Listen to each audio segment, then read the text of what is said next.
तो online platform पर आप सभी का फिर से स्वागत है। तो मध्यकालीन भारत के वस्तुनिष्ठ प्रश्नों के इस श्रृंखला में पिछले लेक्चर में हमने खिलजी वंश के चुनिंदा प्रश्नों पर चर्चा किया था। आज भी कुछ चुनिंदा प्रश्न ही है और इसमें हम ज्यादा से ज्यादा व्याख्या करके आपको स्पष्ट करेंगे कि क्वेश्चन को कैसे रीड करते हैं। देखिए यहाँ पर हम लोग आते हैं क्वेश्चन पर, सीधे सेशन की शुरुआत करते हैं। ज्यादा से ज्यादा आप इसको शेयर कर दीजिएगा। एक क्वेश्चन है पहला, खिलजी मूलतः थे, आपसे पूछा इसमें खिलजी मूलतः थे, खिलजी मूलतः थे, ये पूछा है। ए है अफगान, बी है तुर्क, सी है मंगोल और डी है समनिष्ठ बौद्ध। तो यहाँ पर ये आपसे पूछा है कि खिलजी मूलतः क्या थे। ठीक है, तो देखें हम जरा सा खिलजी की बात हम कर रहे हैं, खिलजी क्या थे। ठीक, तो खिलजी जो थे ये अफगानिस्तान में एक नदी बहती है, अफगानिस्तान में, अफगानिस्तान में एक नदी है,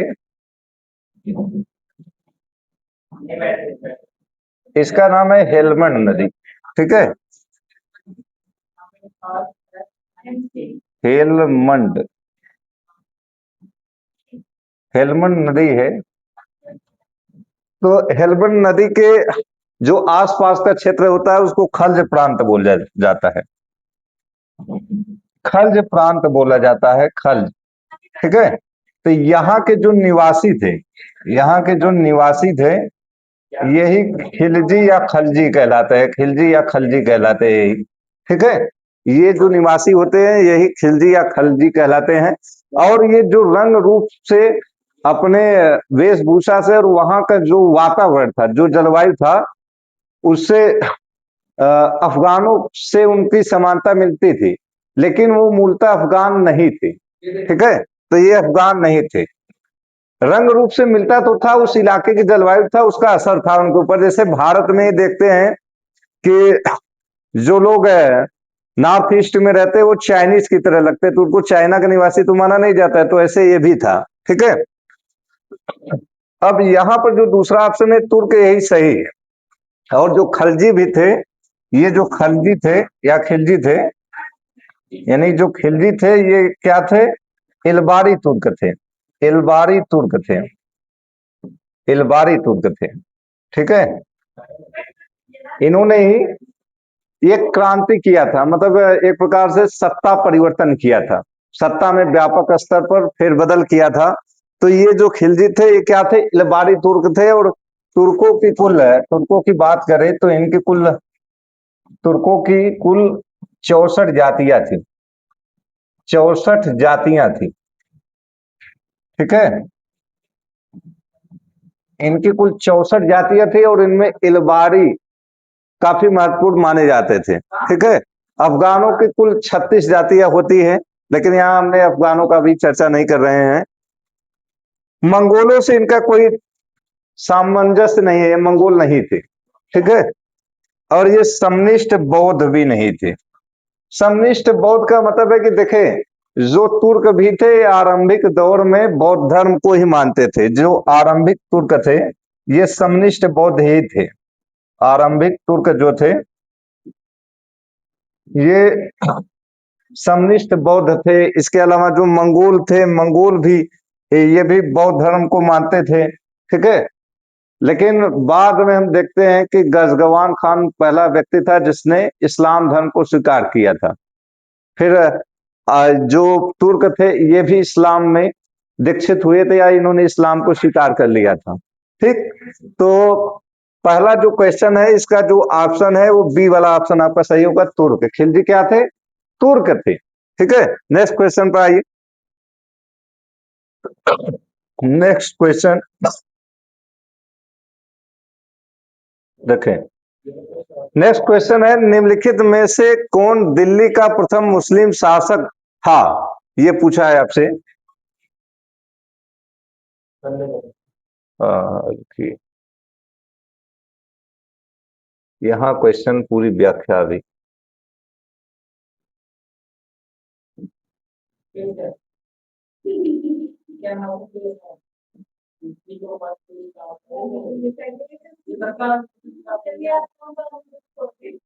चले यहाँ हम पूरा क्वेश्चन पढ़ लेते हैं एक बार।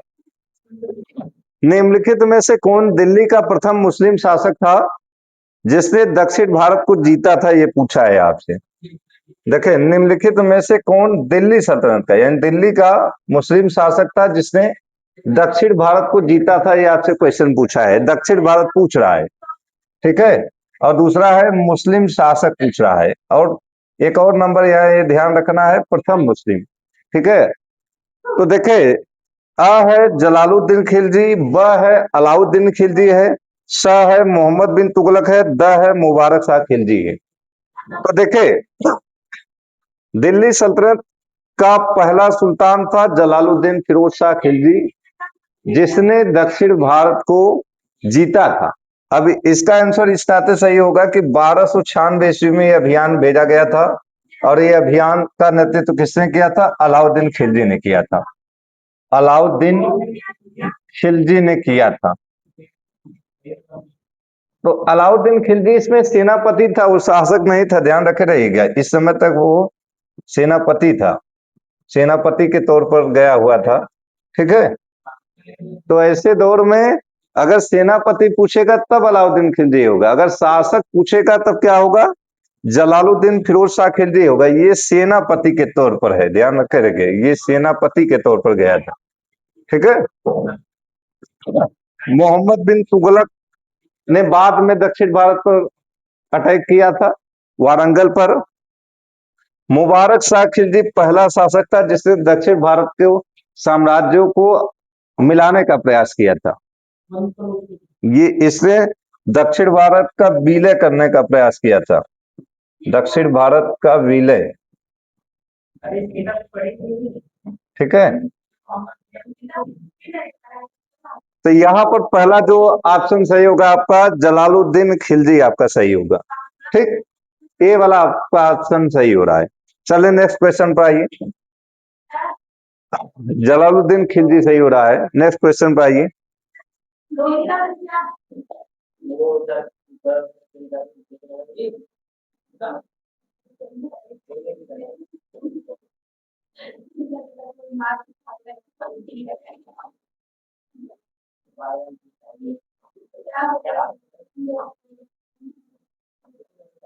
चले,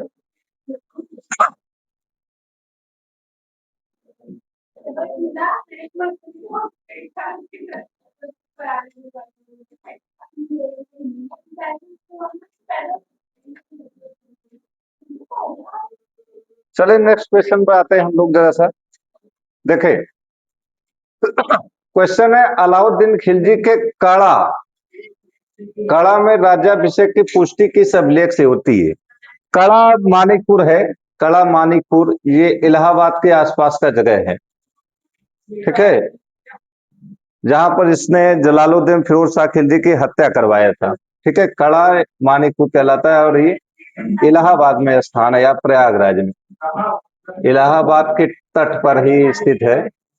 तो वहीं पर इसने इसकी हत्या किया था। ठीक, तो अलाउद्दीन खिलजी के कड़ा में राज्याभिषेक की पुष्टि किस अभिलेख से होती है? ए है जोधपुर संस्कृत शिलालेख, बी है पालम बावली अभिलेख, सी है बहिरागढ़ अभिलेख, और डी है कोट अभिलेख। तो देखे, जोधपुर संस्कृत शिलालेख ये भी अलाउद्दीन खिलजी का ही है, अलाउद्दीन खिलजी का ही है, अलाउद्दीन खिलजी का ही है। ठीक, लेकिन जोधपुर संस्कृत अभिलेख में क्या लिखा गया है? क्या लिखा गया है? अलाउद्दीन के, अलाउद्दीन के, अलाउद्दीन के देवतुल्य शौर्य से, देवतुल्य शौर्य से, देवतुल्य शौर्य से पृथ्वी अत्याचारों से मुक्त हो गई, पृथ्वी अत्याचारों से मुक्त हो गई, अत्याचारों से मुक्त हो गई।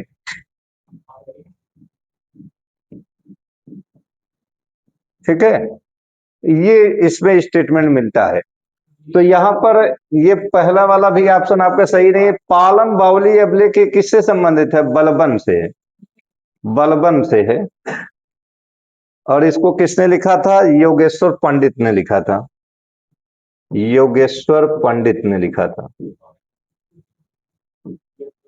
ठीक, योगेश्वर पंडित ने लिखा था। और इसमें उसके बारे में ये कहा गया है कि उसने जो कार्य किए थे वो एक प्रकार से विष्णु, मतलब विष्णु के तुल्य इसमें इसको बताया गया है।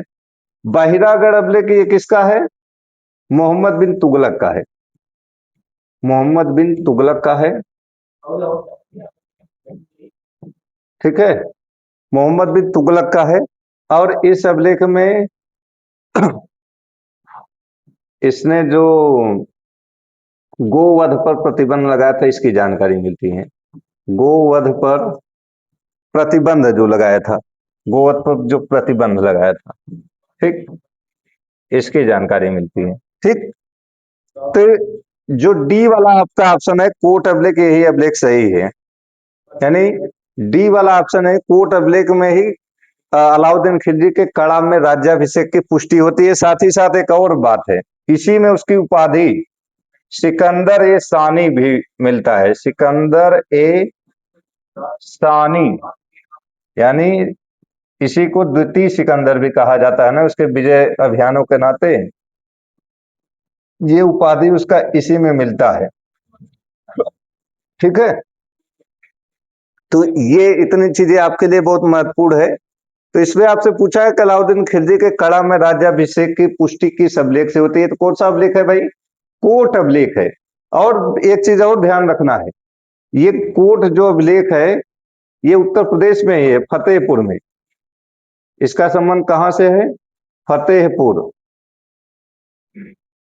फतेहपुर में ही है ये अभिलेख, फतेहपुर में है। और फतेहपुर कहाँ है? उत्तर प्रदेश, यहीं से मिला ये अभिलेख है। ठीक, ये भी आपसे पूछ सकता है कि कोट अभिलेख किस स्थान से प्राप्त हुआ था? तो फतेहपुर से प्राप्त हुआ था।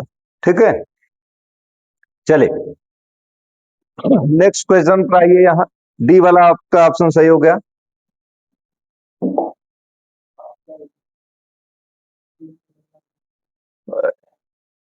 देखिए नेक्स्ट क्वेश्चन देखिए जरा सा।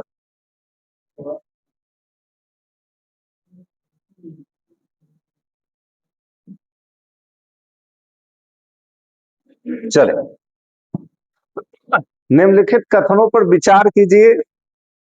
दक्षिण भारत पर पहले तुर्की आक्रमण अलाउद्दीन खिलजी के काल में हुआ था, ये पहला आपका ऑप्शन है। दूसरा है अलाउद्दीन खिलजी के दक्षिण अभियान का मुख्य उद्देश्य धन प्राप्ति। तीसरा है अलाउद्दीन खिलजी दक्षिण भारत का विलय करना चाहता था। चौथा है अलाउद्दीन खिलजी के समय दक्षिण भारत की विजय का प्रमुख श्रेय मलिक काफूर को है। ये आपसे ऑप्शन पूछा है। इसमें पूछा है उपरोक्त में से कौन सा कथन सत्य है? ध्यान रखे रहिएगा, पहले कथन सभी पढ़ लीजिए तब आपका क्लियर खुद हो जाएगा। इसमें पूछा है निम्नलिखित कथनों पर विचार कीजिए। पहला देखें, दक्षिण भारत पर पहले तुर्की आक्रमण जलालुद्दीन खिलजी के काल में हुआ था। दक्षिण भारत दिया है, फिर तुर्की आक्रमण जलालुद्दीन खिलजी के काल में हुआ था। ठीक, दूसरा है अलाउद्दीन खिलजी के दक्षिण अभियान का मुख्य उद्देश्य धन की प्राप्ति था। ठीक, तीसरा है अलाउद्दीन खिलजी दक्षिण भारत का विलय करना चाहता था। चौथा है अलाउद्दीन खिलजी के समय दक्षिण भारत के विजय का प्रमुख श्रेय मलिक काफूर को है। आपसे पूछा है उपरोक्त में से कौन सा कथन सत्य है? व्याख्या करें जरा। देखे, दक्षिण भारत में पहले तुर्की आक्रमण जलालुद्दीन खिलजी के काल में हुआ था, बिल्कुल सही है। ये घटना वही 1296 वाली है। और इसने कहा हमला किया था देवगिरी पर। देवगिरी पर हमला किया था। देवगिरी का राजा कौन था? रामचंद्र देव था, रामचंद्र देव था। और ये किस वंश का था? यादव वंश का था। ठीक है, चल, अलाउद्दीन खिलजी के दक्षिण भारत का मुख्य उद्देश्य धन की प्राप्ति था, बिल्कुल ये सही है। सेना का गठन करने के लिए धन की जरूरत थी, इस चाहते वो धन की प्राप्ति के लिए दक्षिण भारत में जो अतुल संपदा है उसको लूटना चाहता था। बिल्कुल सही है। अलाउद्दीन खिलजी दक्षिण भारत का विलय करना चाहता था, ये गलत है। वो विलय नहीं करता चाहता था। चौथा है, अलाउद्दीन खिलजी के समय दक्षिण भारत की विजय का प्रमुख से मलिक काफूर को जाता है। बिल्कुल सही है। उसके ही वजह से ये दक्षिण भारत विजय हुआ था। तो यह देखे, पहला सही हो गया, दूसरा सही हो गया, तीसरा गलत है और चौथा सही है। ठीक है। तो यहाँ ऑप्शन में देखे पहला, दूसरा और चौथा कौन सा दिया है भाई? देखे ऑप्शन में ए दिया है 1 2, बी दिया है 1 2 3, सी दिया है 2 3 और डी दिया है 1 2 4। तो डी वाला आपका ऑप्शन सही है। ठीक है, डी वाला आपका क्या है, ऑप्शन सही है। चलिए नेक्स्ट क्वेश्चन पर आइए। नेक्स्ट क्वेश्चन, चलिए नेक्स्ट क्वेश्चन पर आइए जरा सा।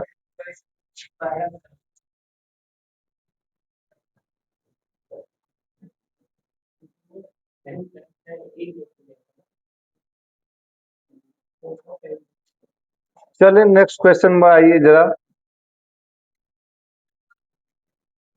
दक्षिण भारत के संदर्भ में किस इतिहासकार का कथन है कि यह संपत्ति इतनी अधिक थी कि अलाउद्दीन एवं उसके उत्तराधिकारियों के द्वारा अव्यय किए जाने के पश्चात भी वह फिरोज शाह तुगलक के समय तक काम आई?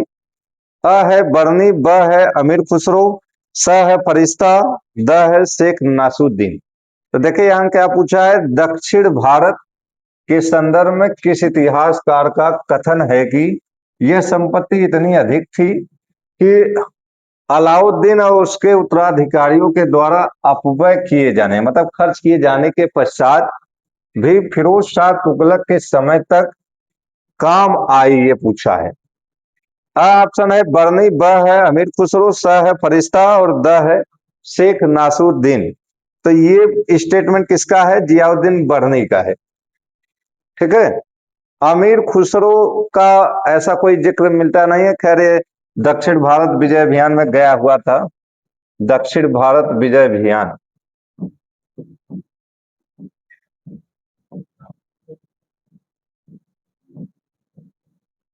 साथ ही साथ ये अलाउद्दीन खिलजी का राजकीय इतिहासकार भी था।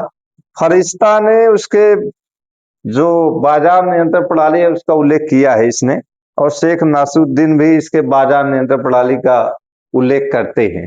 ठीक है, तो बर्नी आपका ऑप्शन सही है। नेक्स्ट क्वेश्चन पर आइए जरा। चले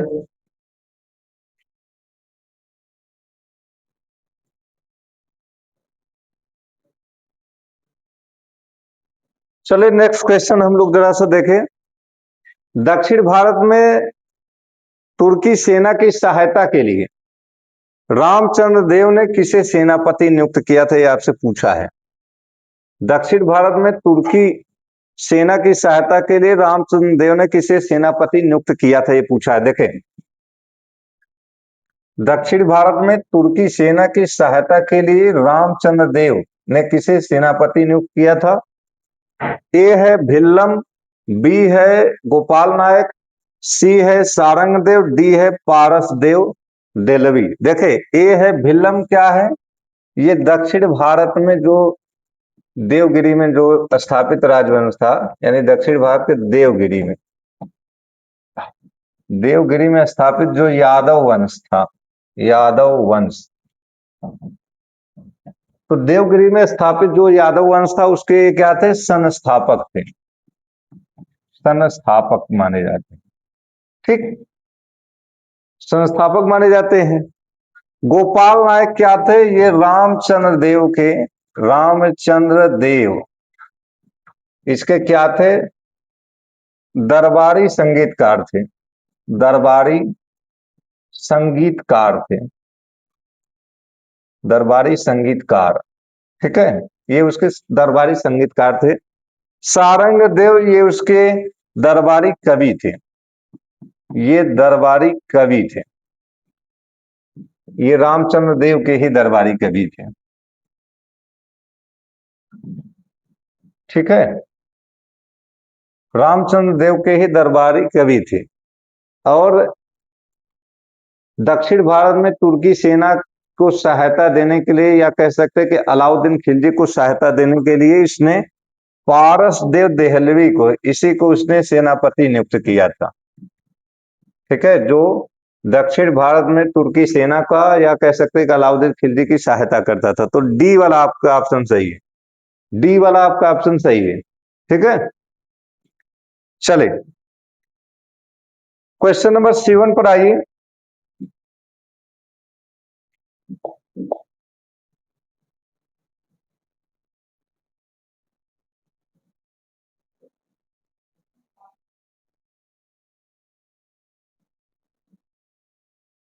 चले क्वेश्चन नंबर 7 पर देखें, बहुत महत्वपूर्ण है, खासकर एक कॉन्सेप्चुअल क्वेश्चन है।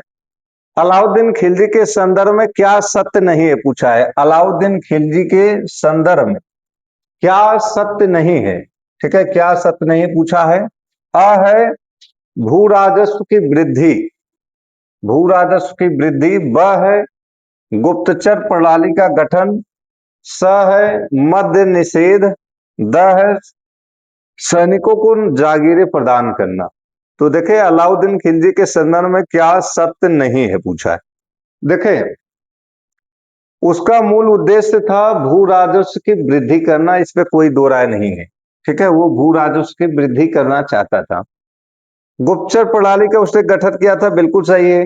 सल्तनत काल में जो गुप्तचर प्रणाली की शुरुआत होती है, उसका श्रेय बलबन को जाता है, लेकिन उस व्यवस्था को बेहतर स्वरूप देने का श्रेय किसको जाता है, अलाउद्दीन खिलजी को जाता है। मद्य निषेध भी इसने किया था, बिल्कुल। शराब पर इसने प्रतिबंध लगाया था। ठीक है, भांग पर भी इसने प्रतिबंध लगा दिया था। सार्वजनिक समारोह पर प्रतिबंध था, सार्वजनिक समारोह पर प्रतिबंध था, सार्वजनिक समारोह। ठीक है, इसके अलावा इसने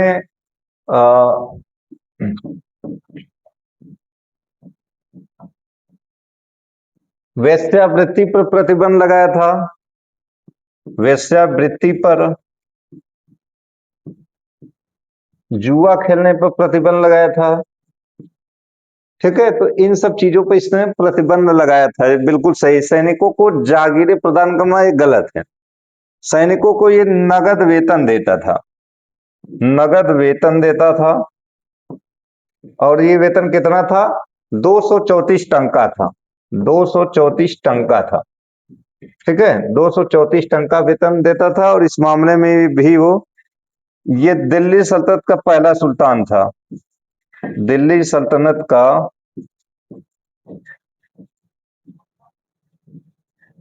पहला सुल्तान कौन था, अलाउद्दीन खिलजी, अलाउद्दीन खिलजी था। ठीक है, तो इतनी चीजें आपका स्पष्ट हो गया। ठीक, तो यहां पर अलाउद्दीन खिलजी के संदर्भ में क्या सत्य नहीं है, यही पूछा है।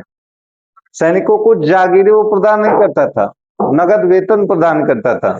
और एकता प्रणाली जो थी वो जागीर के तौर पर ही थी, और इसकी शुरुआत किया था इल्तुतमिश ने। ठीक है, तो ये व्यवस्था इसके दौर में बंद कर दी गई थी। चले क्वेश्चन नंबर 8 पर आइए, लास्ट क्वेश्चन है, अंतिम क्वेश्चन है।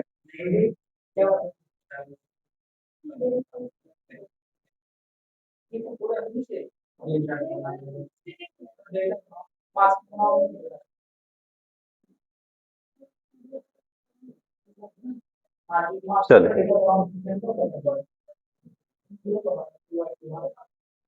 चले हम क्वेश्चन को एनालिसिस करें। 8वां क्वेश्चन है, उसकी भू राजस्व व्यवस्था का उद्देश्य था कि अकाबिया का बोझ जुआफिया पर न पड़े। निम्नलिखित कथन किसका है। अ है अबुल फजल, ब है अमीर खुसरो, स है फरिश्ता, द है बर्नी। देखे यहां आपसे पूछा है, उसकी भू राजस्व व्यवस्था का उद्देश्य था कि अकाबिया का बोझ जुआफिया पर न पड़े। अब ये पूछा है कि निम्नलिखित में से किसका ये कथन है। देखिए जरा सा, उसकी का मतलब यहाँ है अलाउद्दीन खिलजी से, अलाउद्दीन खिलजी से है, अलाउद्दीन खिलजी से है इसका मतलब। ठीक। अब इसके बाद हमें यहाँ ये समझना है अकाबिया क्या होता है। अकाबिया का अर्थ होता है फारसी में शासक होता है, और जुआफिया का अर्थ फारसी में क्या होता है, शासित होता है। शासित मतलब जिस पर शासन किया जा रहा है। ठीक है। तो उसकी मतलब अलाउद्दीन खिलजी की भू राजस्व व्यवस्था का उद्देश्य था कि अकाबिया का मतलब शासक का बोझ जुआफिया पर न पड़े। ठीक है। अब ये कथन किसका है, जियाउद्दीन बर्नी का है ये कथन। बर्नी ने ही ये स्टेटमेंट दिया था। ठीक है। अबुल फजल, अमीर खुसरो और फरिश्ता का लेना देना इससे नहीं है। खैर फरिश्ता का कुछ स्टेटमेंट और अमीर खुसरो का है, लेकिन ये स्टेटमेंट बर्नी का ही है। ठीक है। बर्नी का क्या स्टेटमेंट है कि अलाउद्दीन खिलजी के भू राजस्व व्यवस्था का उद्देश्य था अकाबिया का बोझ जुआफिया पर न पड़े। ठीक है। तो द वाला आपका ऑप्शन सही है। तो आज के लिए इस सेशन में बस इतना ही, और नेक्स्ट सेशन में हम कुछ और चुनिंदा प्रश्नों के साथ आपसे रूबरू होंगे। और ज्यादा से ज्यादा आप शेयर करिए ताकि लोगों तक पहुंच सके। धन्यवाद।